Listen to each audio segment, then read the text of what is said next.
কেউ বলেন ফুলঝুরি পিঠা, কেউ বলেন জামাই পিঠা, যে যেটাই বলেন না কেন এই পিঠাটা খেতে কিন্তু অসাধারণ। আর এই পিঠাটা তৈরি করে 1 সপ্তাহ পর্যন্ত সংরক্ষণ করে রাখতে পারেন, খুবই মচমচে হয়। আর এই পিঠাটা তৈরি করা খুবই সহজ। চলুন চলে যাই মূল রেসিপিতে। প্রথমে আমি 1/2 কাপ পরিমাণ নিয়েছি চালের গুঁড়া। এই চালের গুঁড়ার কারণে পিঠাটা মচমচে হতে সাহায্য করবে।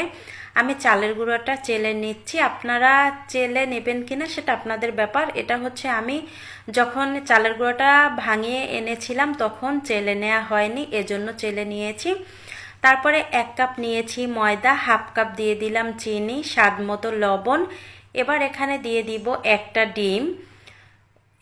আমি এখানে 1 কাপ পরিমাণ দুধ নিয়েছি। 1 কাপ দুধ আমি 2 বারে ভাগ করে দিয়ে ভালোভাবে গুলিয়ে নিব। আর একসঙ্গে জলটা কিংবা দুধটা কিছুই দিতে যাবেন না, অল্প অল্প করে দিবেন আর মাখিয়ে নেবেন। এতে করে ব্যাটারটা পাতলা